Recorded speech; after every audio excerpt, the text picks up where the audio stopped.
Bonjour à tous. Saviez-vous que selon les statistiques, le taux de faillite touchant les entreprises qui opèrent sur Amazon est beaucoup plus élevé que celui touchant les entreprises en dehors de cette plateforme? Eh bien, c'est cet élément que je vous démontre à travers cette vidéo comme l'une des deux raisons m'ayant poussé à préférer la création de mes propres boutiques plutôt que de vendre sur Amazon. Ici, Sandra de la boutique Sandra Bella Moda. Vous avez notre boutique en ligne basée à Genève et la boutique physique en République démocratique du Congo, précisément dans la ville de Bukavu, à l'est du pays, province du Sud Kivu. Retrouvez toutes les informations concernant nos deux boutiques en barre des descriptions de cette vidéo. Et donc, j'espère que vous allez parfaitement bien. Pour ma part, je ne vous souhaite que de la positivité, car chez Sandra Bella Moda, nous sommes les distributrices par excellence des ondes positives. Cela dit, pour la vidéo d'aujourd'hui, j'ai décidé de vous emmener avec moi dans différentes boutiques de la ville de Genève. Pourquoi? Tout simplement parce que c'est l'une des périodes que j'affectionne particulièrement dans l'année, car elle me permet de m'approvisionner en certains articles comme les vêtements, ici même à Genève, étant donné qu'en ce moment, les soldes atteignent leur paroxysme jusqu'à 70%, voire 90% des réductions. Ainsi, je peux acheter certains des articles ici même à Genève à revendre au sein de ma propre boutique au Congo. Voilà, avec de tels soldes durant cette période de l'année, il est beaucoup plus bénéfique pour moi d'acheter sur place à Genève plutôt que de commander des pays comme la Turquie. Voilà. Cela dit, la vidéo d'aujourd'hui va traiter d'une question essentielle que se pose tout entrepreneur qui, de nos jours, veut se lancer spécialement dans le domaine de la vente, à savoir s'il faut créer sa propre boutique ou plutôt vendre sur la plateforme Amazon. Pour ma part, j'ai eu à me poser cette question l'année dernière, c'est-à-dire en 2022, lorsque j'ai décidé de formaliser mon activité entrepreneuriale. Car il faut noter que personnellement, j'avais commencé avec cette activité il y a environ 10 ans, à l'époque où j'étais encore étudiante à l'Université de Genève. Bien que j'avais une très bonne bourse, à la fois du département fédéral suisse des affaires étrangères et de l'État de Genève, j'avais décidé quand même de mener mon activité entrepreneuriale à côté et pendant les soldes, j'achetais différents articles que j'envoyais à revendre au Congo à ma mère et à mes sœurs, qui à l'époque vivaient en RDC, mais depuis, elles m'ont toutes rejoint en Europe. Et ensuite, vers 2020, c'est la période où je vais commencer à revendre certains articles sur Internet, c'est-à-dire sur les réseaux sociaux comme Facebook et Instagram. Et donc, c'est seulement en 2022, l'année dernière, que je vais décider de formaliser mon activité. Et c'est en ce moment que je vais me poser la question de savoir s'il fallait que je crée mes propres boutiques ou plutôt que je rejoigne la plateforme Amazon. Et comme je l'ai expliqué à l'introduction, il y a deux raisons qui vont me pousser à préférer la création de mes propres boutiques. La première raison, je l'ai déjà expliqué, j'en ai parlé du moins à l'introduction, à savoir que les statistiques établissent que le taux de faillite est beaucoup plus élevé sur la plateforme Amazon qu'en dehors de la plateforme. La deuxième raison, c'est que personnellement, je ne connais pas d'entrepreneurs qui vivent de son business sur Amazon. Alors que d'un autre côté, je connais beaucoup d'entrepreneurs qui, eux, vivent de leur business, surtout boutique physique, en dehors de la plateforme Amazon. Je vais donc maintenant pouvoir expliquer chacune de ces deux raisons. Avant cela, je tiens à préciser que ma démarche ne consiste pas à influencer qui que ce soit dans un sens ou dans l'autre, mais de donner des faits avérés sur base des statistiques, de telle sorte que toute personne qui aura à se poser cette même question et qui verra cette vidéo puisse prendre sa décision dans un sens ou dans l'autre sur base d'éléments avérés.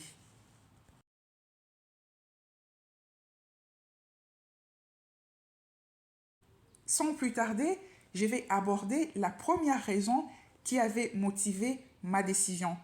Il s'agit à ce niveau de faire une comparaison sur base des statistiques sur le taux de faillite entre d'une part les entreprises opérant hors Amazon et celles qui opèrent sur cette plateforme.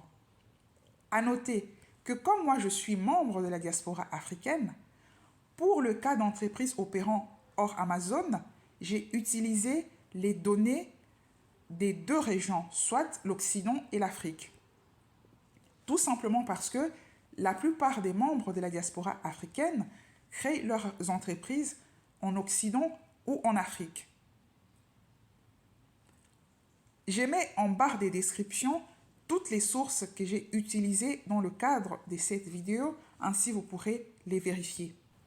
À souligner que les éléments que j'évoque concernent bien entendu même les autres diasporas non africaines qui peuvent mener cet exercice par rapport à leur pays respectif. Il concerne bien entendu également les locaux en Occident ou en Afrique qui veulent également se lancer dans le domaine de l'entrepreneuriat.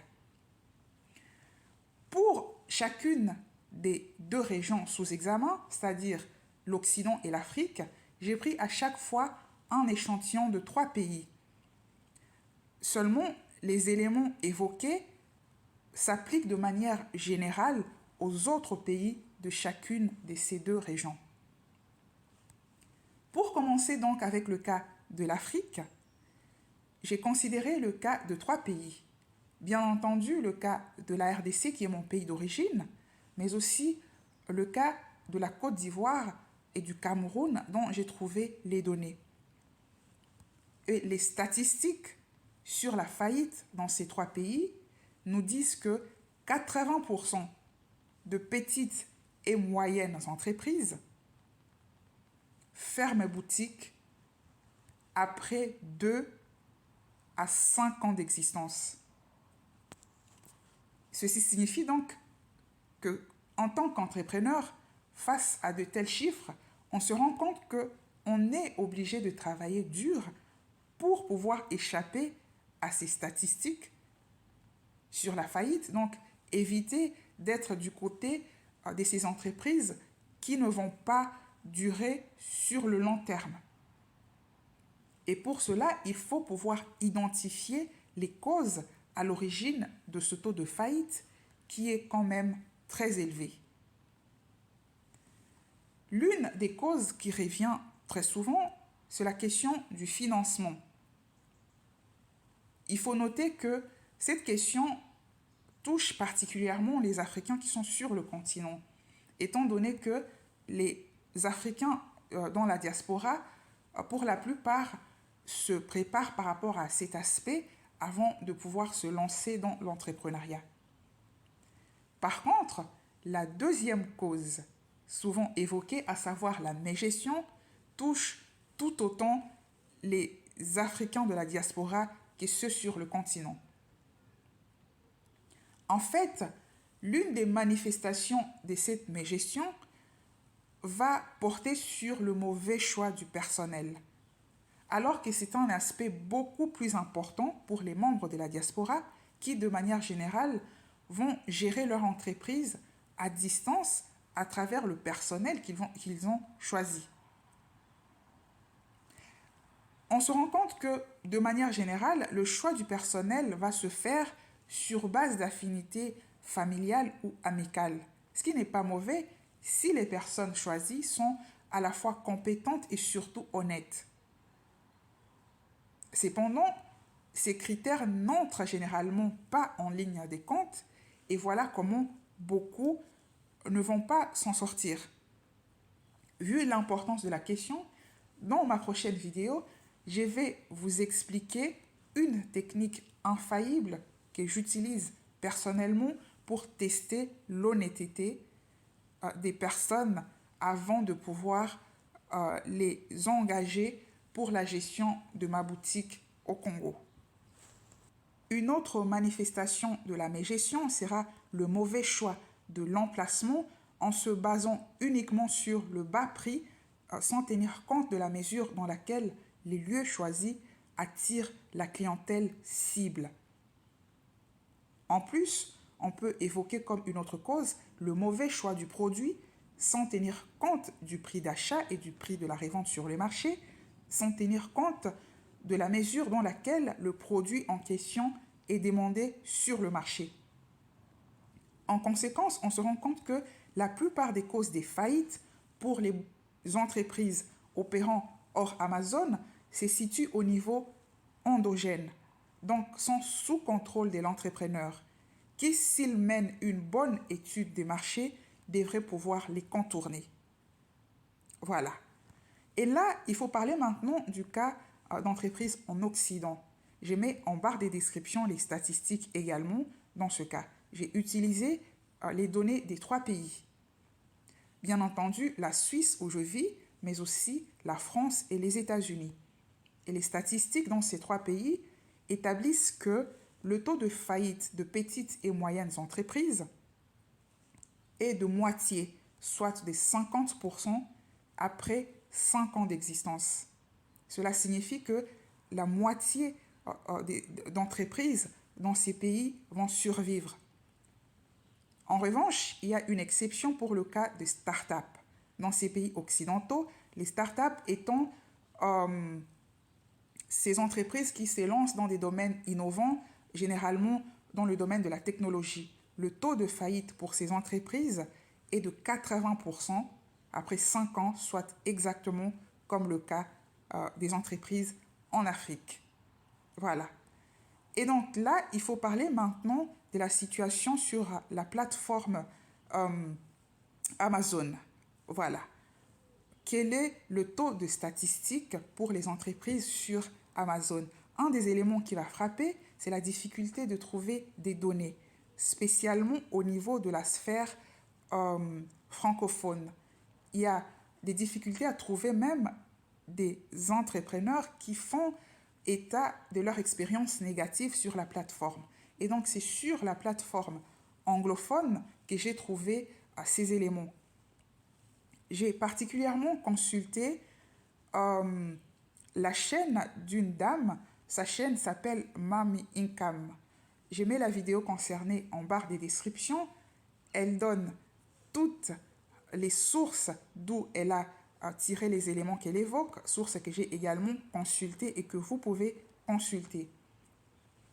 Et donc, en substance, la dame nous explique que chaque année, environ 250 000 entrepreneurs rejoignent la plateforme Amazon.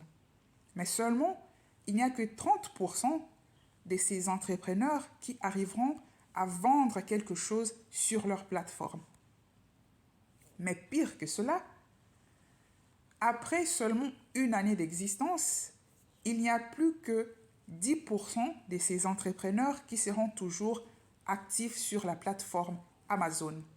Des chiffres qu'on ne voit généralement pas sur la place publique. Ces éléments établissent donc que le taux de faillite sur la plateforme Amazon est beaucoup plus élevé que ce taux pour les entreprises hors Amazon, et cela que ces dernières entreprises opèrent en Occident ou en Afrique. Voilà.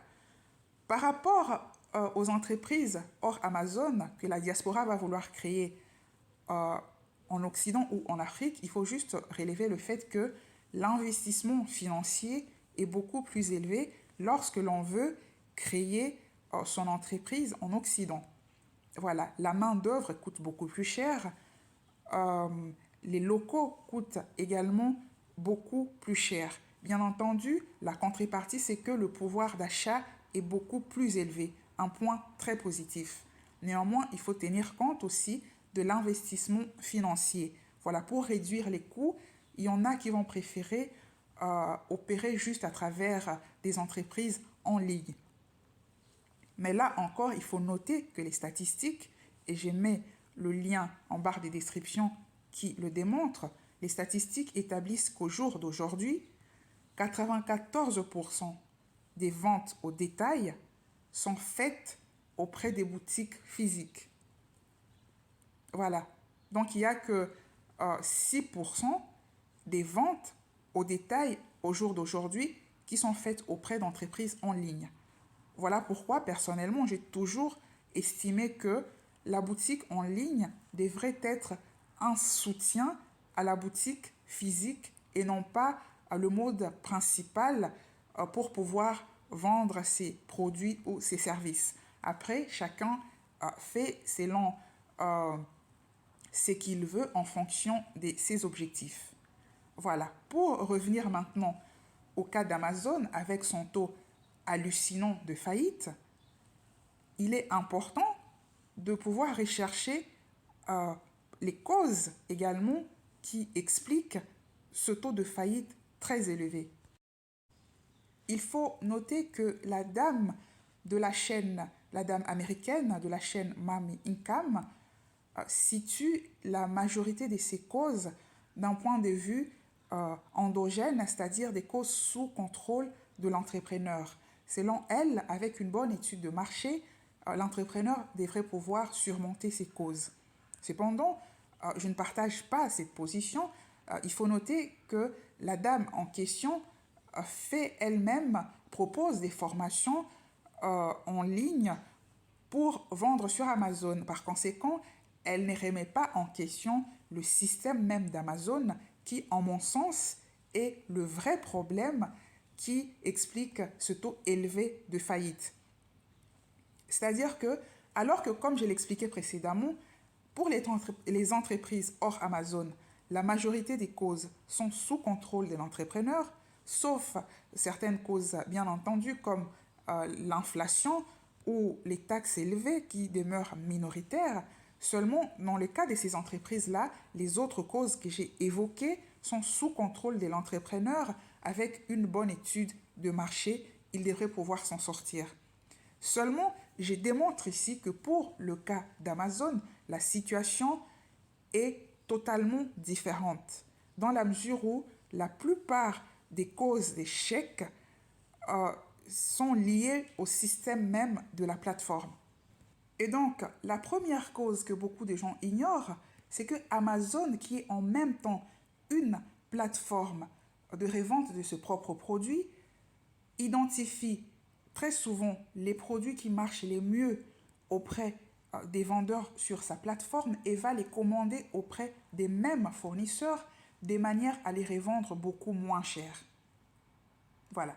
Et ce que les gens ne comprennent pas, c'est que Amazon a la possibilité de mettre les prix les plus bas, contrairement à vous, petit entrepreneur, parce qu'Amazon ne paye pas des commissions sur ses ventes, alors que les entrepreneurs payent pour chaque vente une commission à Amazon. Ce qui signifie que les entrepreneurs ne peuvent pas aller en deçà d'une certaine fourchette de prix de peur de ne pas pouvoir s'en sortir. Voilà. Je mets en barre des descriptions l'article qui explique les cas d'entrepreneurs qui ont fait faillite à cause de cette pratique d'Amazon. La deuxième cause, qui échappe comme la première au contrôle de l'entrepreneur, c'est qu'au jour d'aujourd'hui, la majorité d'entrepreneurs qui sont sur Amazon sont en fait des entreprises chinoises qui sont en même temps les usines de fabrication des produits vendus sur la plateforme.